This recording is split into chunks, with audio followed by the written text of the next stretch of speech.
types of exercise and activity are really important too.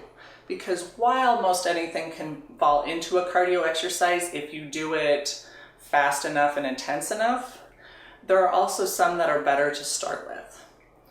Particularly starting with a controlled single movement like stationary biking, where you're in a nice controlled position and you can just keep pedaling. You can watch your heart rate, you can control your speed and resistance, and you have a lot of more control over those factors.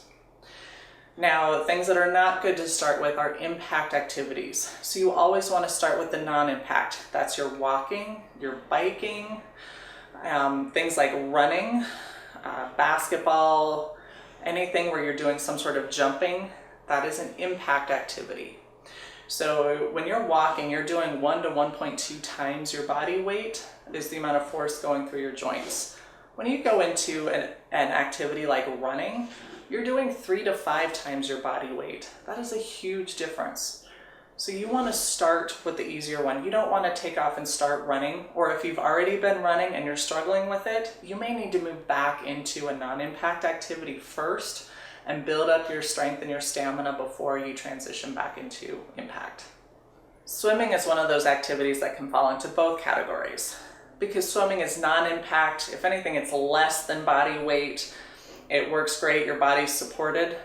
But water is also a very destabilizing environment, which means when you're in water, your body can go whatever direction it wants to go.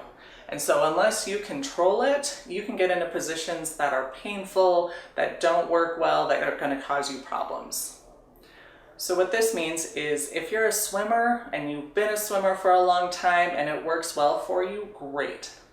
If you are not a swimmer or you haven't done much in the water, this may not be a great activity for you.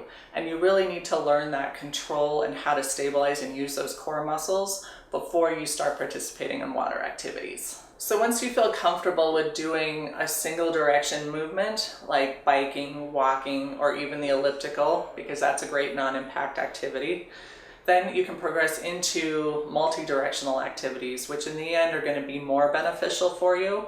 So things like tennis, racquetball, house cleaning can fall into this category because it allows you to work on your coordination and your mechanics.